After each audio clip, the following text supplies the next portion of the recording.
오늘 주님께서 저희들에게 주신 말씀은 에베소서 1장 3절에서 14절까지의 말씀입니다. 당신은 누구십니까? 라는 제목으로 여러분들에게 한번 말씀을 전하고자 합니다. 우리가 보통 누구세요? 라고 물어보면 그 사람의 정체성이 궁금해서 물어본 거잖아요. 누구십니까? 그 자리가 어디이든 간에 그 사람의 정체성을 좀 알기 위해서 물어보는 겁니다. 그래서 제가 한 가지 사진을 한번 보여드릴 텐데 여러분이 혹시 기억이 나시는지 모르겠는데 이게 어느 장면이냐면요, 여러분들도 잘 아시는 굉장히 유명한 영화 매트릭스에서 주인공 네오가 가짜 현실과 자기가 살고 있는 현실이 가짜라는 것을 깨달이고요, 진실을 마주할 수 있는 빨간 약과 거짓된 행복에 머무를 수 있는 파란 약 두 개를 선택하는 장면입니다, 이게. 그래서 네오가 고민하다가 딱 빨간 약을 집어먹죠. 우리는 어쩌면 비슷한 상황에 지금 놓여 있을 수도 있습니다. 세상은요, 끊임없이 우리에게 뭐라고 그러냐면, 야, 이게 너야 라고 세상이 정해준 대로 살고 있다는 겁니다. 뭐냐고요? 예, 성공이요. 야, 너 외모적으로 좀 더 잘생겨져야 돼, 이뻐져야 돼. 아니면 세상이 제시하는 어떤 기준, 야, 너 돈 많이 벌어야 돼, 너 이렇게 살면 안 돼, 막 이런 것들을 강요하게 되죠. 막 강요합니다. 그러니까 마치 파란 약을 먹고 가짜 현실에서 우리가 그러고 안주하는 것, 그런 것처럼 우리는 지금 살고 있지 않냐는 겁니다.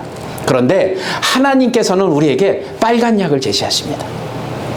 뭐냐고요? 겉으로 보이는 모습이나 세상이 아니라 하나님의 눈으로 우리 자신을 바라보도록 하나님께서는 우리를 초대하고 계시다는 겁니다. 그 빨간 약은 바로 우리가 하나님의 사랑받는 자녀라는 것을 말씀하고 계시다는 거죠. 우리가 누구냐? 하나님의 사랑받는 자녀입니다. 그래서 설교 제목을 제가 당신은 누구십니까? 영어로 Who are you? 보통 우리는 Who are you? 그러면 내가 지금 갖고 있는 저는 누구고요? 저는 이 회사에 뭐고요? 만약에 직장에 다니시면 직장에 누구고요? 가정에서 네, 이 집에 가장, 이런 이야기를 하게 되죠.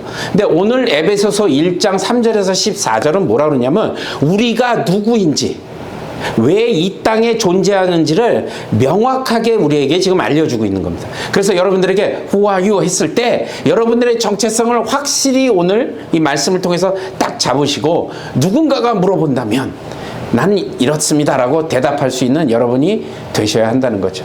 세상이 만들어 놓은 거짓된 정체성을 벗어 던져버리고 하나님의 자녀로서 진정한 정체성을 우리가 발견해야 된다는 것입니다. 자, 그러면 오늘 우리 함께 빨간 약을 딱 선택을 해서 하나님의 눈으로 우리 자신을 바라보고 그 사랑 안에서 살아가는 방법을 우리가 한번 배워보도록 하겠습니다. 자, 이제 진짜 나를 찾아서 한번 여정을 떠나보도록 하죠. 짧지만. 자, 오늘 본문 에베소서 1장 3절을 우리 함께 읽어보도록 하겠습니다. 3절입니다. 시작. 찬송하리로다. 하나님 곧 우리 주 예수 그리스도의 아버지께서 그리스도 안에서 하늘에 속한 모든 신령한 복을 우리에게 주시되. 자, 아멘.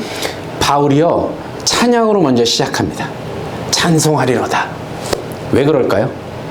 그것은 우리의 정체성이 어떤 단순한 사실이나 어떤 지식이 아니라 우리의 마음을 찬양과 감사로 늘 채우는 놀라운 은혜이기 때문에 찬송하리로다라고 찬양으로 먼저 시작한 겁니다. 그래서 오늘 말씀을 통해서 우리가 모두 하나님의 자녀로서 정체성을 발견하고 그 정체성 안에서 기쁨과 평안을 누리게 되어야 한다, 이 말씀을 지금 하고 있는 겁니다. 자, 그러면 하나님의 자녀로서 우리의 정체성이 무엇인지를 한번 같이 생각해 보자는 겁니다.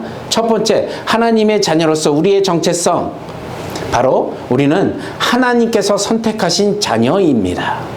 아멘. 네, 하나님께서 우리를 선택하신 겁니다.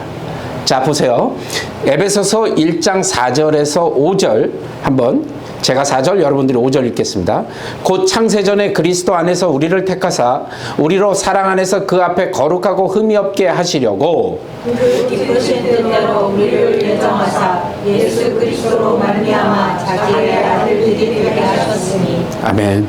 여러분 이 말씀 한번 자세히 보세요. 4절에 곧 언제부터요? 창세전에. 세상이 창조되기도 전에 우리를 선택하셨다는 겁니다. 놀랍지 않습니까? 그저 그런 사람이 아니라 창세전부터 하나님께서 우리를 선택하신 거예요. 저희들 여러분들 한 명 한 명을요. 놀라운 일입니다. 이게 어느 정도냐면요, 하나님이 별과 달과 해와 모든 것들을 만드시기 이전에 이미 하나님께서는 저와 여러분들을 선택하신 겁니다. 놀라운 존재입니다. 우리는 하나님은 이미 여러분들을 알고 계셨고 여러분들을 선택하셨다는 겁니다. 그런데 중요한 것은 이게 우리의 노력이나 우리의 공로로 된 게 아니라는 거예요. 오직 하나님의 주권적인 뜻과 무조건적인 사랑 때문에 하나님께서 우리를 선택하여 주셨다는 겁니다.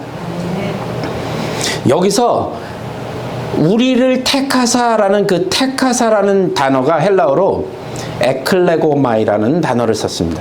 이게 무슨 단어의 뜻이냐면 특별한 목적을 위해 신중하게 선택하다라는 의미를 가지고 있는 단어입니다. 그러니까 하나님께서는 그냥 우연이나 어떤 충동적으로 여러분들을 선택하신 것이 아니라, 우리를 선택하신 것이 아니라 깊은 사랑과 목적을 가지고 우리를 선택하셨다는 겁니다. 이것이 얼마나 놀라운 진리인지를 한번 생각해 보십시오. 세상에서는 우리의 능력이나 여러분들의 외모나 배경이나 성취에 따라서 우리를 평가하죠. 그러니까 우리는 그걸 위해서 굉장히 많이 노력을 하고 있습니다. 학교에서는요, 시험 점수로, 우리 학력고사 보면 점수로 학교 가잖아요. 커트라인이 있고요. 직장에서는 실적을 얼마나 냈느냐에 따라서 지위가 결정됩니다. 또 사회에서는 네가 가진 재산이 얼마인가, 이런 지위로 우리를 측정하기도 하죠. 그런데 하나님 앞에서 우리의 가치는 이미 확정되었다는 겁니다. 우리는 창세 전에 하나님의 사랑으로 선택을 받은 자녀입니다. 우리의 가치가 이 정도예요. 더 깊이 살펴보면 5절의 바울은 우리가 뭐라고 얘기했냐면 그 기쁘신 뜻대로 우리를 뭐 했다고요? 예정하셨다고요. 이 예정이라는 단어 때문에 신학적으로 얼마나 논쟁이 많은지 모릅니다. 논쟁의 대상이 되죠. 근데 그것보다도 더 중요한 것은 하나님의 주권적인 계획과 그분의 무한하신 사랑이라는 겁니다. 하나님께서는 그분의 기쁘신 뜻대로 우리를 그분의 자녀로 삼기로 결정하셨다는 겁니다. 이 얼마나 놀랍고 감사한 은혜인지요. 세상의 수많은 사람들 중에 우리를 당신의 자녀로 선택을 해주신 겁니다. 언제부터요? 창세 전부터요. 우리는 그래서 이 말씀이 인생의 어떤 힘든 일이나 폭풍우 속에서도 우리가 굳건히 설 수 있는 말씀이라는 겁니다. 이 사실이라는 거예요. 이것은 우연이나 실수로 우리가 이 땅에 온 것이 아니라는 겁니다.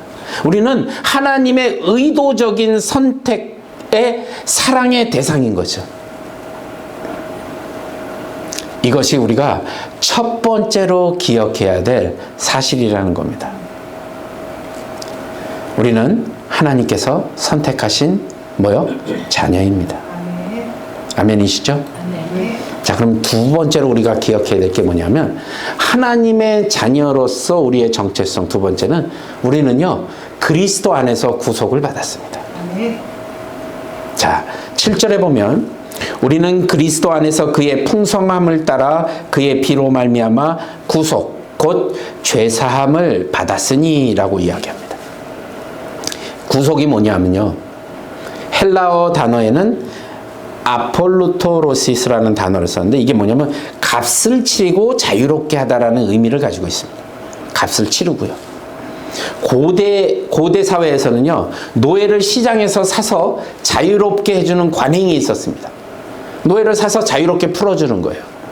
이처럼 예수님께서는 자신의 피라는 값비싼 대가를 치르시고 우리를 죄와 사망에서 그 노예의 상태에서 우리를 해방시켜 주셨다는 것. 바로 이게 그리스도의 구속입니다. 구약 성경에는요, 고엘이라는 개념이 있었습니다. 고엘이 뭐냐면 기업을 물을 자. 가족 구성원이 빚으로 인해서 노예가 되거나 재산을 잃었을 때 그것을 다시 사서 되찾아주는 가까운 친척을 의미하거든요. 여러분들은 잘 아시는 룻기에 나오는 누구요? 보아스. 보아스가 룻의 고엘이 되어준 겁니다.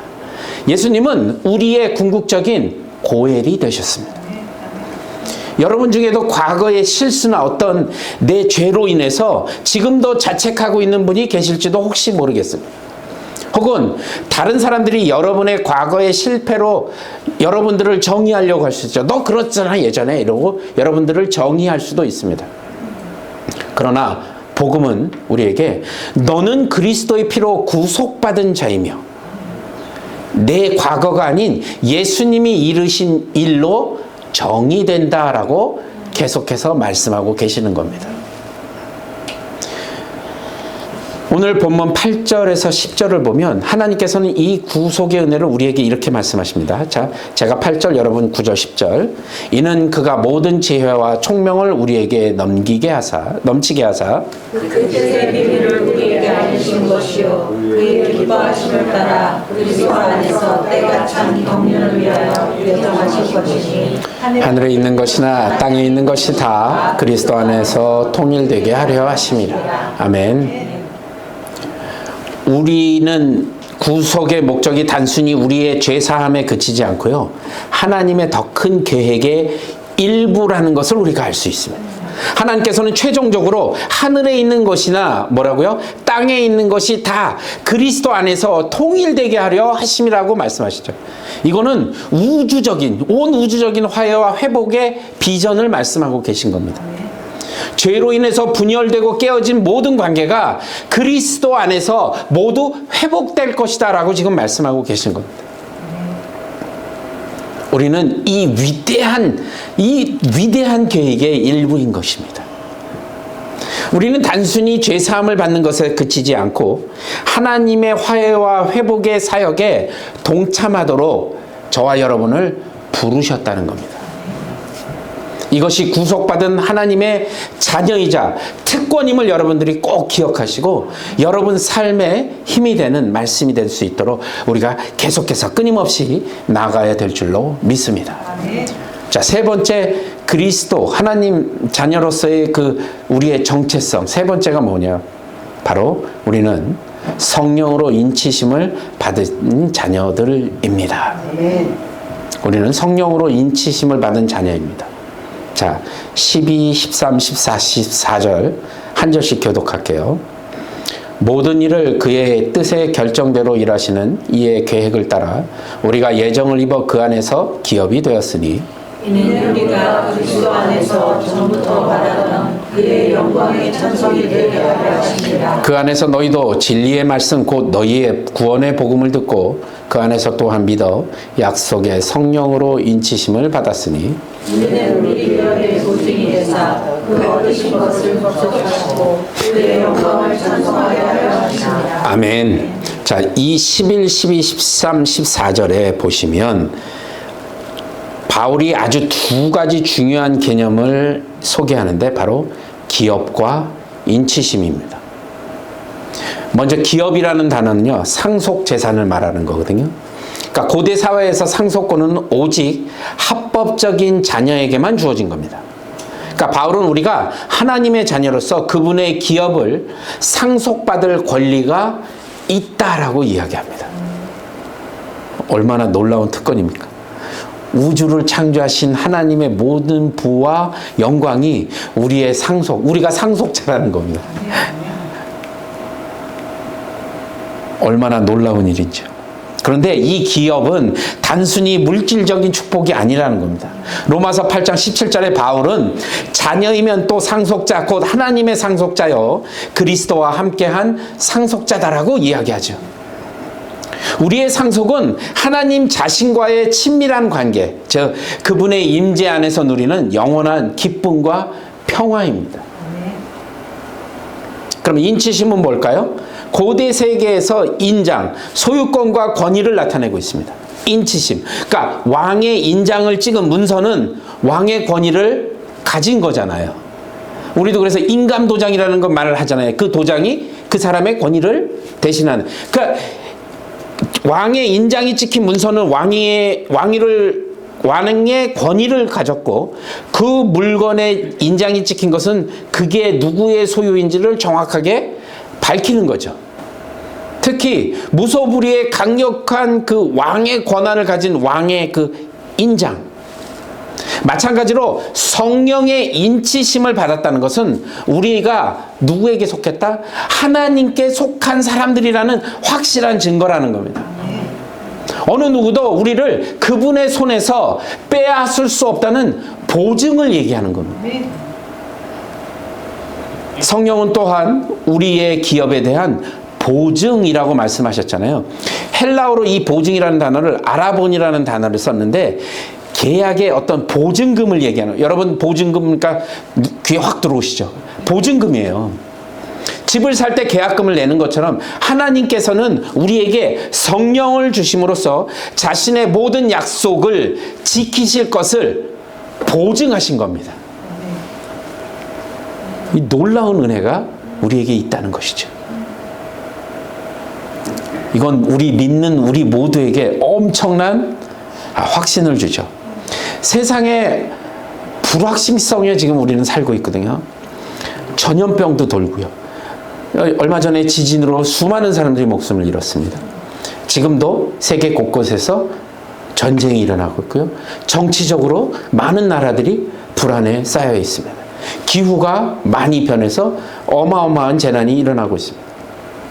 이런 불확실성의 속에서 살고 있는데, 우리는 내일, 아니 당장 좀 있다가 어떤 일이 벌어질지 여러분, 우리는 아무도 알 수가 없다는 것이죠.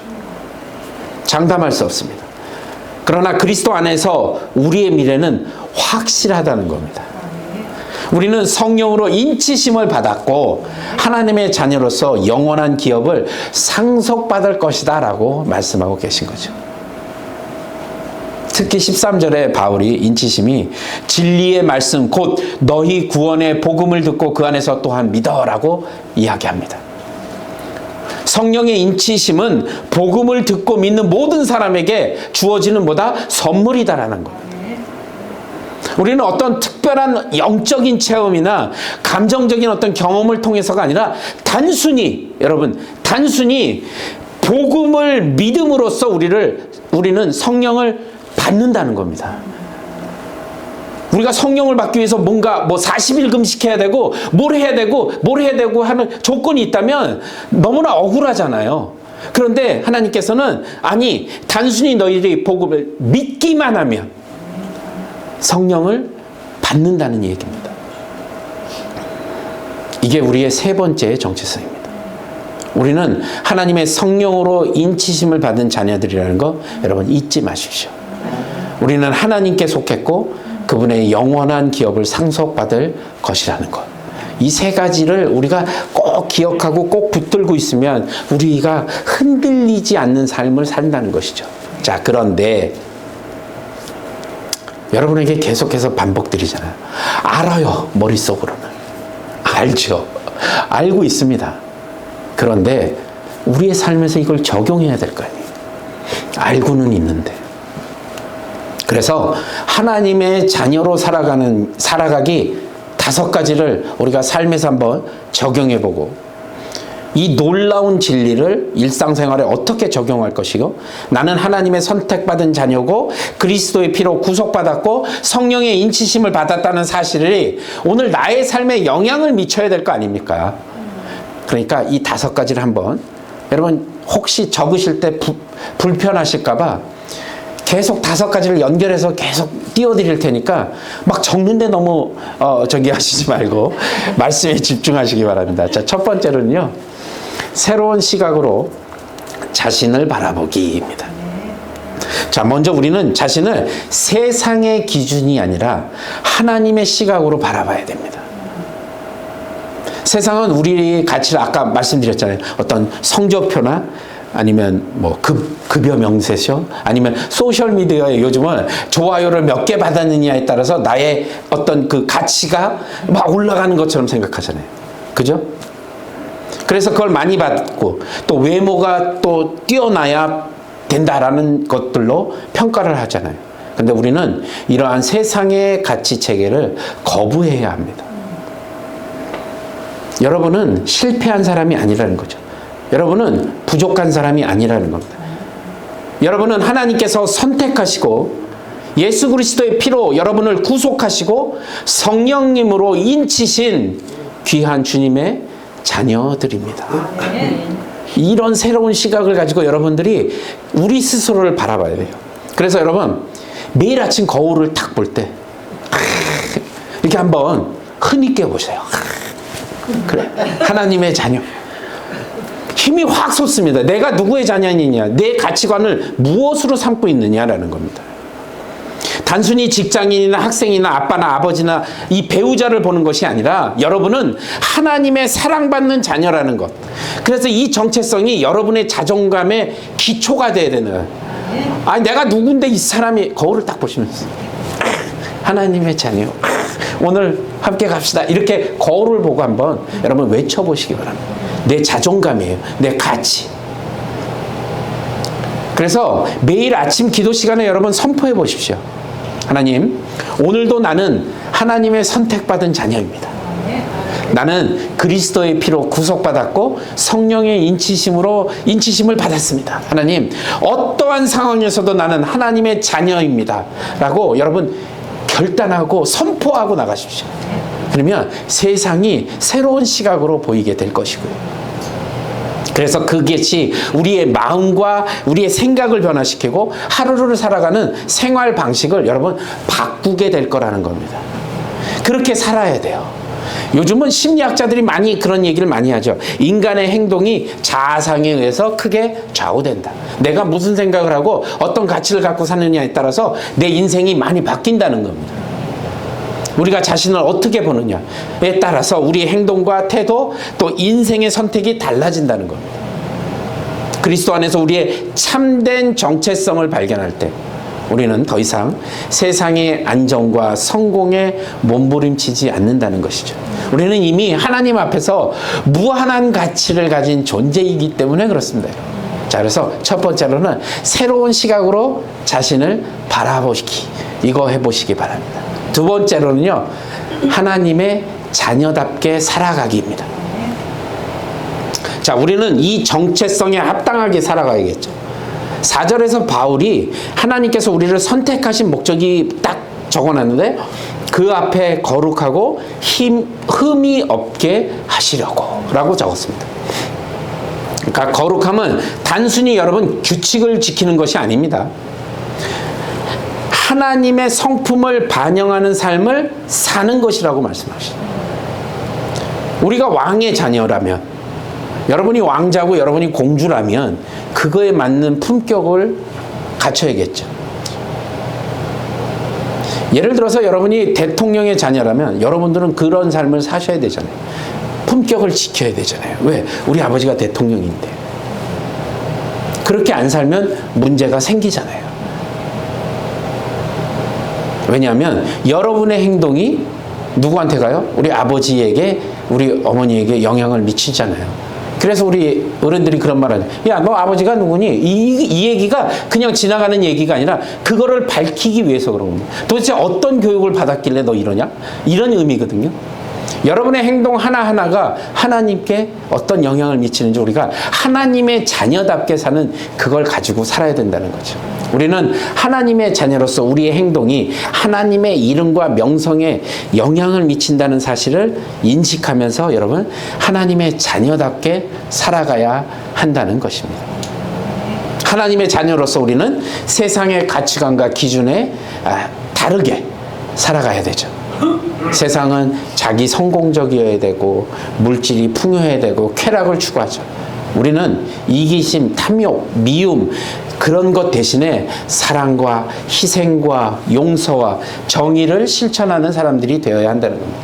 우리의 참된 전체성을 실현해야 한다는 거죠.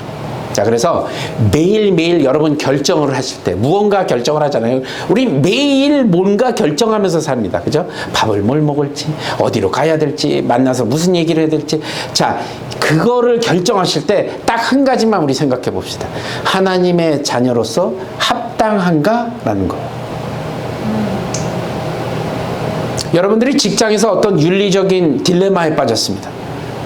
아, 이거 그리스도인으로서 이거 해도 되나? 라는 어떤 문제를 딱 닥쳤다고 생각해 봅시다. 그때 질문해 보십시오. 스스로에게. 하나님의 자녀로서 합당한 선택인가? 그러면 그 결정이 여러분에게 크게 영향을 미치게 될 것입니다. 인간관계에 문제가 생겼을 때도 마찬가지고요. 재정적으로 텍스 시즌이 이제 거의 끝나가고 있는데 그리스도인들이 가장 고민할 때가 바로 이때입니다. 있는 그대로 다 하자니 이거 너무 돈이 많이 나가는 것 같아. 그래서 그걸 나중에 간증하실 때 또 얘기하는 것들을 많이 들었습니다. 하나님의 자녀로서 합당한 결정인가를 물어보고 그거에 맞춰서 하시면 됩니다. 우리는 항상 이 정체성을 기억하고 그의 합당한 선택을 해야 한다는 사실 잊지 마십시오. 에베소서 5장 1절 2절. 또 나왔습니다. 함께 읽어보겠습니다. 시작. 그러므로 사랑받는 자녀같이 너희는 하나님 믿음을 받는 자가 되고 그리스도께서 너희를 사랑하신 것 같이 너희도 사랑 가운데서 행하라. 아멘. 말씀을 준비하다 보니까 우리가 공부하는 단어는 또 겹쳐요. 근데 여러분, 모든 성경이 이렇게 서로 연결이 되어 있기 때문에 별로 놀라운 사실도 아닙니다. 예, 이렇게 해야 되기 때문에 우리가 하나님의 사랑받는 자녀같이 너희도 하나님을 본받는 자가 되라고 말씀하시잖아요. 그리고 그리스도가 너희를 사랑한 것 같이 너희도 그 사랑 가운데서 어떻게 해요? 행하라고요. 그렇게 살아가려고 말씀하십니다. 왜요? 그리스도께서 우리를 위하여 죽으신 분이기 때문에, 그 사랑을 보여주신 분이기 때문에 그렇게 살아가야 된다는 걸 이야기했죠. 그러나 쉽지 않은 도전이라는 거 알고 있습니다. 저도 예외는 아닙니다. 저도 이걸 실천하기 위해서 끊임없이 노력하고 갈등하고 하나님 앞에 무릎 꿇고 나아갑니다. 우리는 여전히 죄의 영향 아래에서 세상의 유혹과 세상의 압력에 실질적으로 우리가 직면해 있죠. 그런데 성령님께서 내 안에 내주하시고 우리를 도와주신다는 사실을 잊지 마시기 바랍니다. 그럴 때마다 성령님께 도움을 구하십시오. 로마서 8장 14절에 바울은 무릇 하나님의 영으로 인도함을 받는 사람은 곧 하나님의 아들이라 라고 말씀하십니다. 여러분, 도움을 구하십시오. 성령의 인도함을 따를 때 우리는 하나님의 자녀로서의 정체성을 실현하게 될 줄로 믿습니다. 자, 그럼 세 번째, 뭘 하고 살아야 되나? 세 번째, 하나님의 유산을 기대하며 살기입니다. 좋은 말 아니에요. 유산을 물려받는답니다, 여러분. 세상에서도 유산을 물려받으면 막 얼마야? 막 이러잖아요. 우리는 하나님의 자녀로서 상속을 받을 유산을 기대하면서 살아야 됩니다. 바울은 우리가 그 안에 기업이 되었다라고 말하죠. 11절에 보면 또 성령은 우리 기업의 보증이다라고 아까 14절에 밝혔잖아요. 이 세상은 여러분 우리의 영원한 집이 아니라는 겁니다. 잠시 머물다가 가는 곳이에요. 우리는 이곳에서 나그네와 같은 그런 인생을 사는 자들과 같다는 겁니다. 히브리서 저자는 아브라함과 다른 믿음의 선조들에 대해서 히브리서 11장 16절에 더 나은 본향을 사모하니 곧 하늘에 있는 것이다 라고 이야기합니다. 세상에 여러분이 갖고 있는 보화는 일시적이라는 거예요. 불확실하다는 겁니다. 예수님께서는 마태복음 6장 20절에 이렇게 말씀하십니다. 함께 읽겠습니다. 시작. 오직 너희를 위하여 보물을 하늘에 쌓아두라. 거기는 좀이나 도둑이 구멍을 뚫지도 못하고 도둑질도 못하는. 아멘. 할렐루야. 하나님의 자녀로서 우리는 세상에 너무 일시적인 것들에 집착하지 마시기 바랍니다. 영원한 가치 있는 것에 여러분 투자하십시오. 우리의 시간과 재능과 우리의 재물을 하나님의 나라에 하나님의 의를 위해서 사용할 때 우리는 그것을 바로 하늘의 보화를 쌓게 된다는 것입니다. 이런 영원한 관점은 현재의 어려움과 고난을 견디는데 아주 큰 힘이 된다는 거죠. 바울은 로마서 8장 18절에 생각하건대 현재의 고난은 장차 우리에게 나타날 뭐요? 영광과 비교할 수 없다. 예, 여러분의 고난은 앞으로 올 그 영광과는 진짜 비교도 안 되는 거죠. 그 마음을 갖고 살아야 된다는 거죠. 우리가 하나님의 자녀로서 받을 영광, 저는 생각만 해도 막 흥분이 돼요. 그 유산을 제가 다 받는다는 거예요. 상속자입니다, 제가. 여러분들 저를 좀 봐주세요. 상속자. 근데 여러분들도 상속자라는 거예요. 저만 받는 게 아니라 여러분들도 받으신다는 거예요.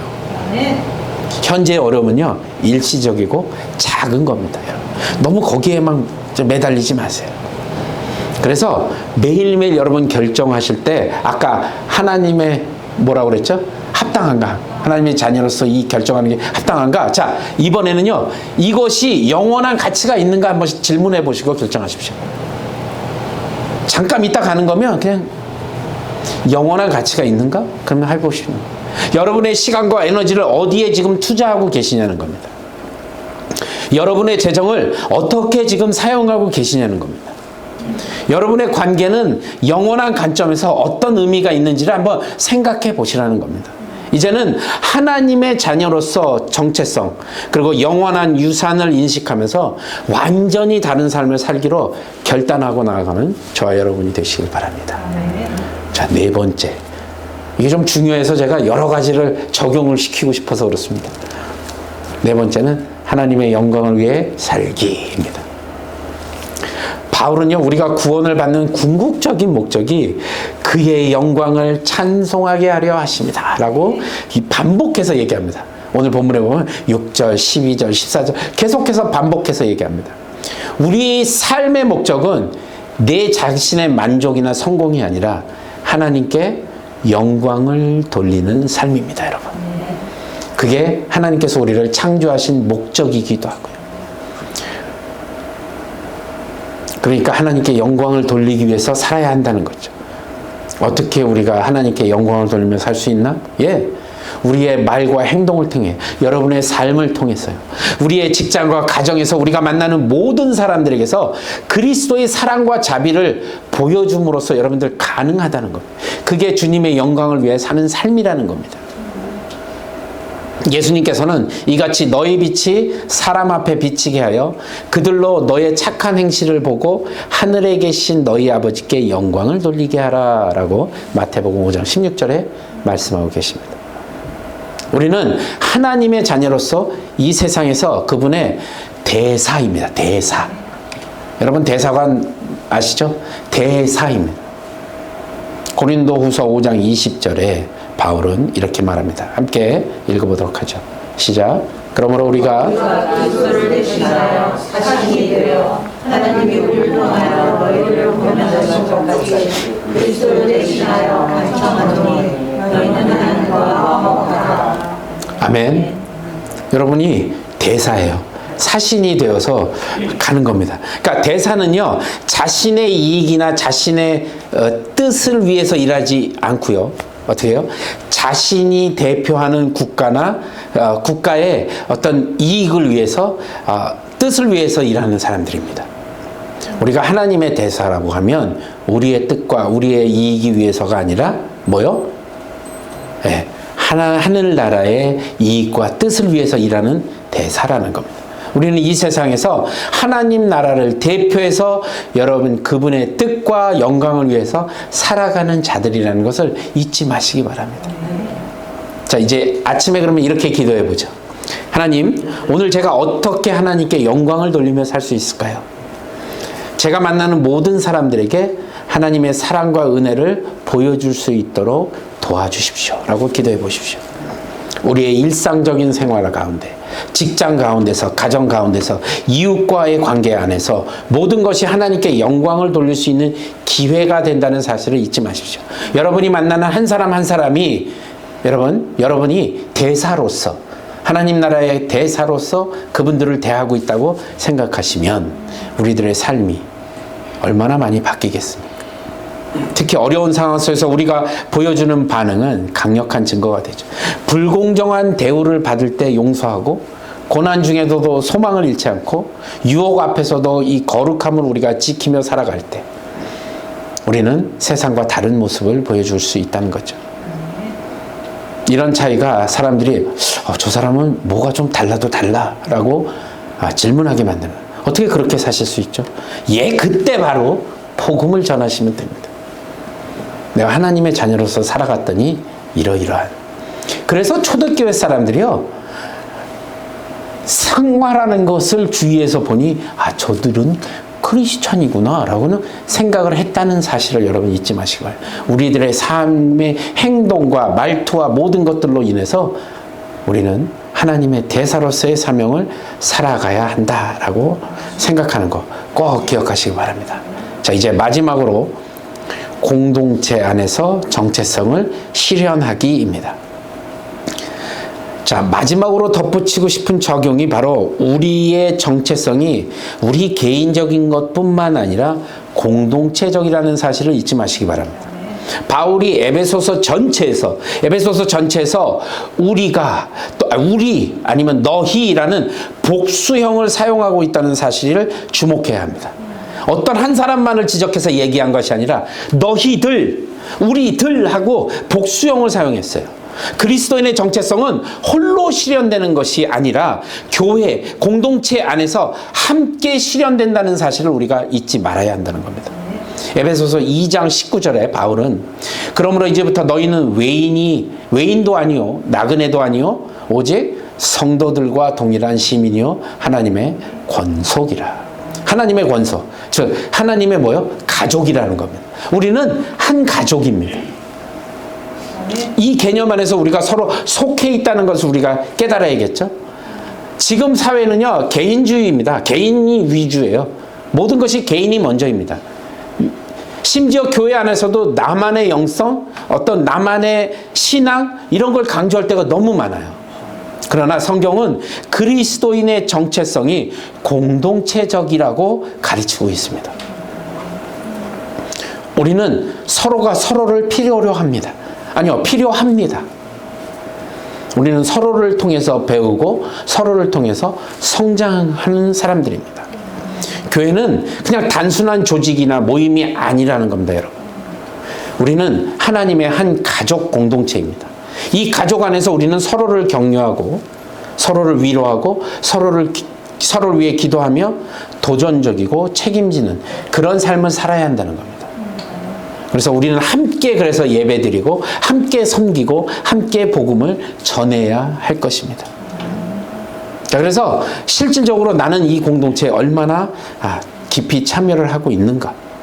또 단순히 주일 예배만 참석하는 것이 아니라 이것을 넘어서 진정한 관계를 형성하고 있는가. 이런 것들을 우리가 꾸준히 한번 하나님의 가족의 일부로 살아가고 있는가를 한번 스스로에게 한번 물어보시기 바랍니다. 사도행전 2장 42절에서 47절에 나온 그 초대교회는 함께 모여 가르침을 받고 떡을 떼고 기도하고 모든 것을 서로의 재산을 나누었다라고 밝히고 있습니다. 그 결과 사도행전 2장 47절에 이렇게 나와 있습니다. 한번 읽어보죠. 시작. 하나님을 찬미하며 또 온 백성에게 찬송을 받으니 주께서 구원받는 사람을 날마다 구원케 하시니라. 아멘. 그렇게 살았더니 세상이 하나님을 찬미하고 온 백성에게 칭송받고 주께서 구원받는 사람들을 어떻게 해요? 날마다 더 하신다고 말씀하십니다.